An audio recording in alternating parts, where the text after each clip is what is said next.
Good morning. This is Trapper Snapper here, man. Just got finished checking, being out on the line. We're back in the mountains. Didn't have no fair this morning, but it don't matter. Sometimes it's just about being out there and being with God and just enjoying this great outdoors, man.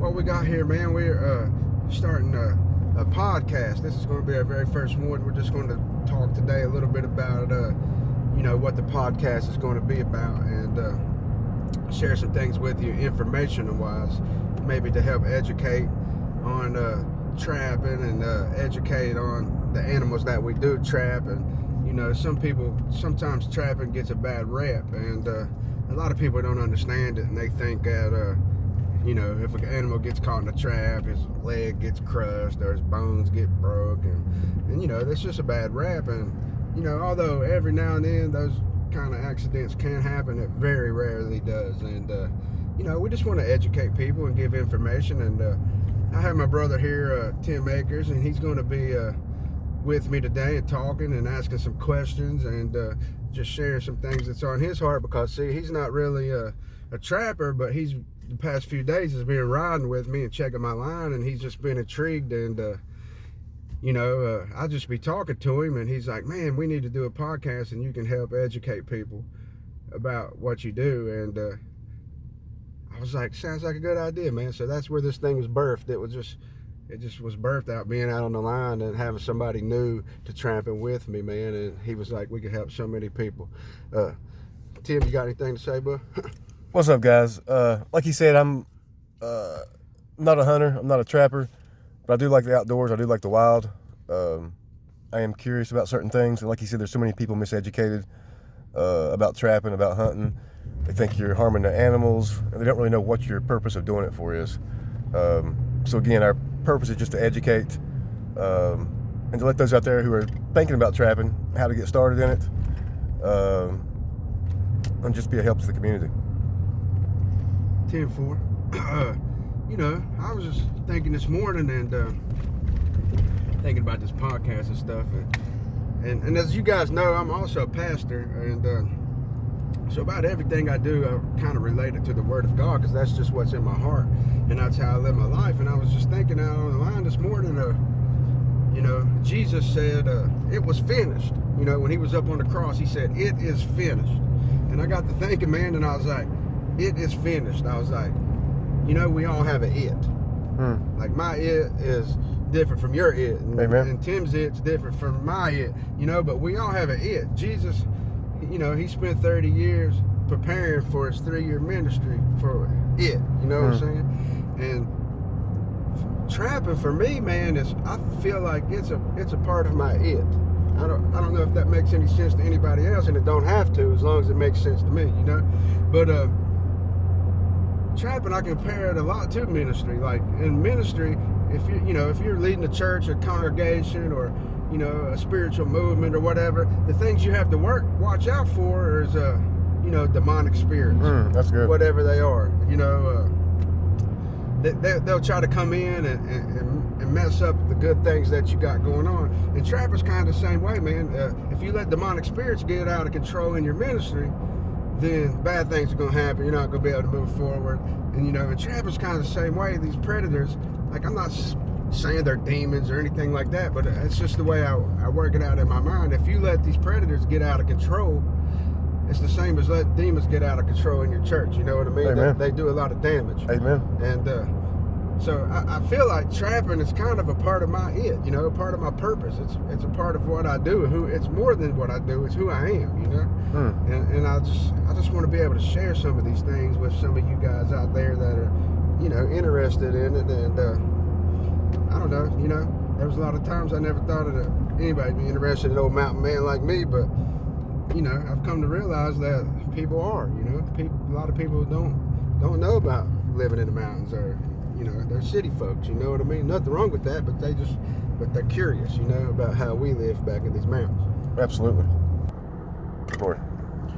Okay, but as we go along here, man, I was just wondering, Akers, as you being a new into this, man, what questions are on your mind that you would like to ask me, or that information that you may want. Right. I've noticed when you're out driving, when you're out checking some of your sets, you're always looking around, paying full attention to your surroundings. What are some of the things you look for when you go into a new area? What are some of the things you look for in particular to decide where you put a new set at? Okay,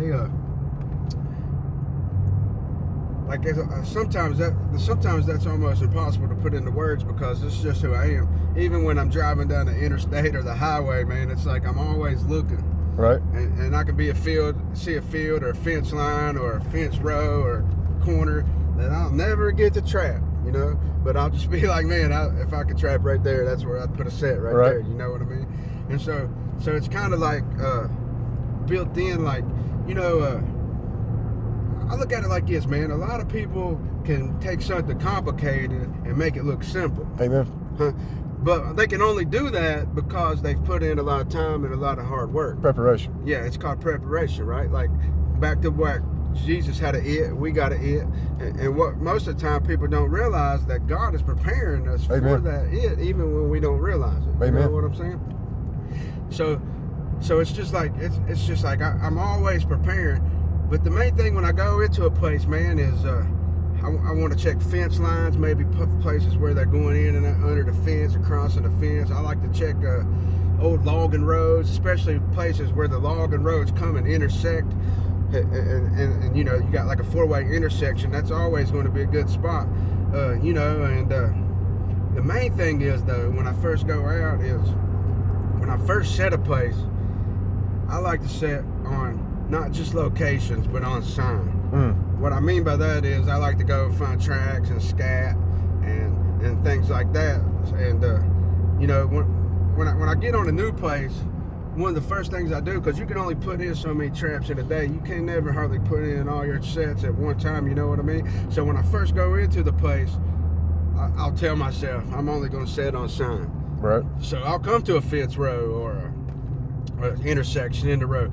And on that first day, man, a lot of times if there ain't no scat there ain't no tracks there or whatever, I like to just go on and then maybe come back later on, a couple of days later, and set that place too. You know what I mean? But when I first go into a place, I want to set on sign, not just location. Right. You know, does that make sense? Absolutely. All right, let's go to another question here. All right. So what about those guys out there, the new hunters, the new trappers? Actually, we're talking about trapping now. So the young ones out there that are just starting off trapping, who the first couple of weeks, they're not getting anything. They're not seeing any signs of any animals coming by, any markings. And I'm thinking, even when I watched you, when you first started many years ago, you get frustrated or kind of saddened a little bit when you'd pull up on something and there wouldn't be nothing there. So what's some things you can tell some of these new guys that are just starting out that might be getting discouraged? Maybe the first week, maybe even the first month, they're not seeing any signs of any animals and they're not having any luck. What are some things maybe they should do to try to change up, or maybe approach from a different angle? Okay. Well, I'll just go back and tell you my story. Part of my story. When I first started trapping, I really didn't know anything. Like, you know, I grew up hunting and fishing since I was a real little kid. And, you know, by the time I got into my 20s, I was excellent. It just came natural, you know what I mean? But I still didn't trap. And then one day, me and Tim was over in the mountains, and we heard a bunch of coyotes. And they was chasing something. And, you know, we come back down, and we ended up seeing one of the coyotes that had a fawn deer in its mouth dragging across the creek. And from that day forward, something stirred on the inside of me. It was like, man, I got to do something about these coyotes, or I ain't going to have no deer left, because I'm a deer hunter, you know? Right. And that's really was my number one passion. Motivation. So I decided, man, I'm gonna see if I can catch a couple of these coyotes. And I didn't know anything. I went and bought some Duke traps and, you know, a couple things. And I'm going to be honest, I went and set them, and I was all excited, man. And I'm going to tell you something real serious, man. I checked empty traps every day for 6 weeks. And I mean, discouraged it don't even describe the way I felt. You know what I mean? Like, right. I tried everything that I knew to try to catch, you know, one of these coyotes, and I just didn't catch any, man. Like, I couldn't figure it out.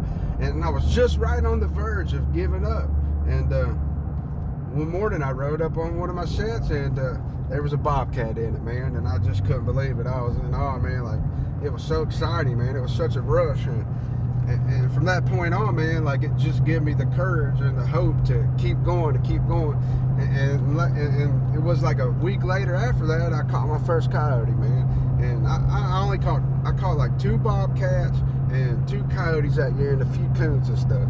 But I mean, you know, you can't get discouraged. Trapping is a game of patience. It's a game of waiting it out, and you just gotta get your sets where you know there's sign.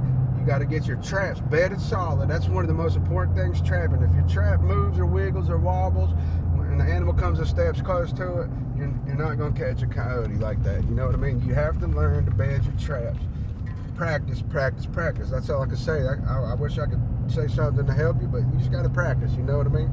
And then just, you know, just stay after it, man. Don't give up. And main thing is have fun, man. So what's basically saying is persistence. Persistence pays off. Yeah, and patience. Absolutely.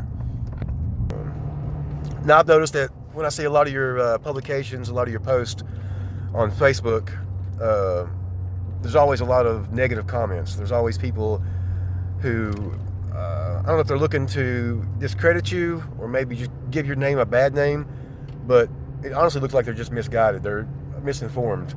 What are some of the biggest misconceptions of trapping?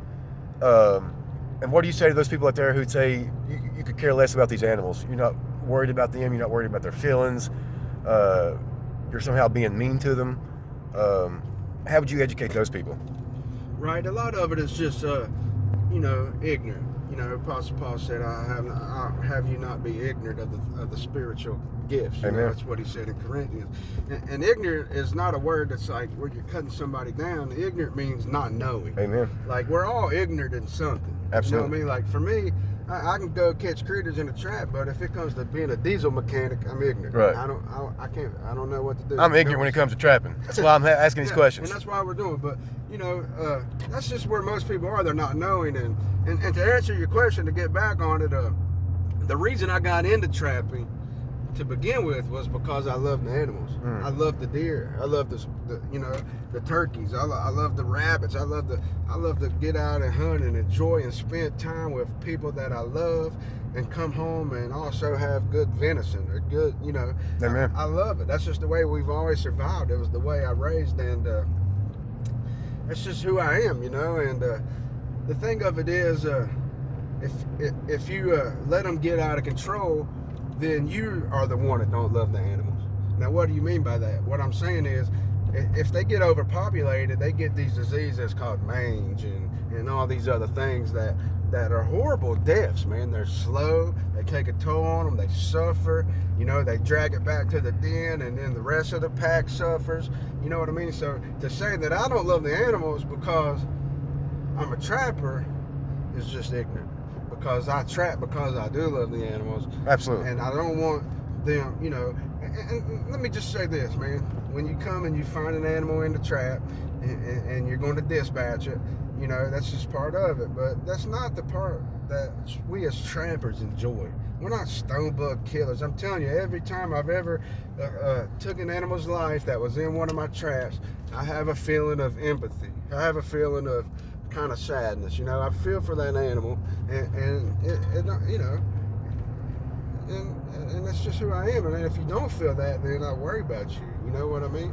And I don't know, you know, I don't like to spend a whole lot of time on people that give me a hard time about it, but I do like to try to educate them. You know, if I snap back at them and be smart with them, then it's just not going to go well. But if I try to go slow, educate them, talk about why I do what I do, usually they start to understand, and their perspective of me and what I do changes. Absolutely. It's kind of like I've seen you pulling up on a set, and all that hard work that you went into with the preparation and the bait and setting the trap. When you actually pull up on that set and you see something's in it, the feeling's over imaginable. Like, it's so exciting. Yeah, you get excited right there. It's kind of like a rush. It's a little adrenaline rush, and like you said, man, it feels good that everything's come together. That everything came together, and you outsmarted that critter because they're smart. Absolutely. They're not easy to catch. And, you know, some people make it look easy because they've done it, put in a lot of time and effort, but they're not easy. Right. And when it does come together and it does happen, man, and you've accomplished your goal, I'd be lying if I said it didn't feel good. Absolutely. But it's the spirit. I mean, the process of actually taking the animal out, taking the animal's life, it's a spiritual thing. Yeah, and I always get sad for a few moments. I do. I like, and you know, they are God's creation, and God just created them to kill deer and turkeys and do what they do. You know what I mean? And they have a purpose and a place. Never do I want to go into a place and eradicate a species. You know what I mean? I always want to just take out a few and try to make it a more healthy place. You know, for the animals. Well, to the ones out there that are curious, are there seasons to trap? I mean, can you go out and trap all year anywhere you want to, or? It varies from state to state. Every state has its own laws. Like in Virginia, you can trap coyotes all year, but in West Virginia, I know that you have to stop the last day of February. You know, and it just depends on what state you're in and what species you're trying to catch, and there's different varieties. I can't answer for every state's laws, but yeah, there is a season, and there's also a season when the fur gets real prime, like it gets ready for the winter, right? And it gets thicker, and it gets and the fur buyers out there, that's the fur they want. So some people only trap when the fur's prime because they're fur trappers, right? But some people are predator control trappers, and they're not worried more about the fur, so to speak, but they're just worried about getting rid of a nuisance animal. You know what I'm saying? All right. Now, what about, we talked a lot about educational purposes. We talked about why you trap, your love for it. What about those out there that might actually own farmland, have property, that have these nuisance animals, these critters, these coyotes, these foxes, these coons, beavers? They don't understand the process of how to get someone to come trap their land. What is something information you might give these guys? Yeah, there's you can get on your state's probably game commission or DNR website, and there's usually guys with his phone numbers and things like that. Or honestly, for me, it's mostly just being a word of mouth. I've got the reputation, man. Trapper Snapper, he's a good trapper, and usually when he goes into a place, he catches critters. I just left the farm and remove some bobcats and coyotes and foxes off a guy's land. He's getting ready to put lambs in on his property, and it just came by word of mouth, and everybody's got to build a reputation some way or somehow. But I would always say that you do some research and check the background of your trappers, because there are bad trappers. There are people who could do some damage. Like, say maybe you got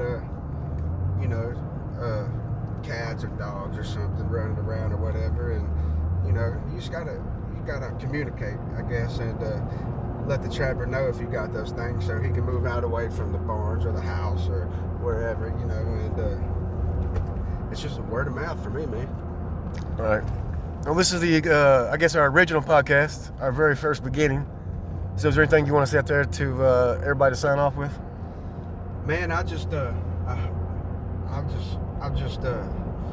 like, if you tuned in, man, I just want you to know that I do really appreciate you, man, and man, I love the fact that people want to learn, and one thing about trapping and what I've learned is, in life, when I was a young man, I didn't like to do things that I wasn't good at, I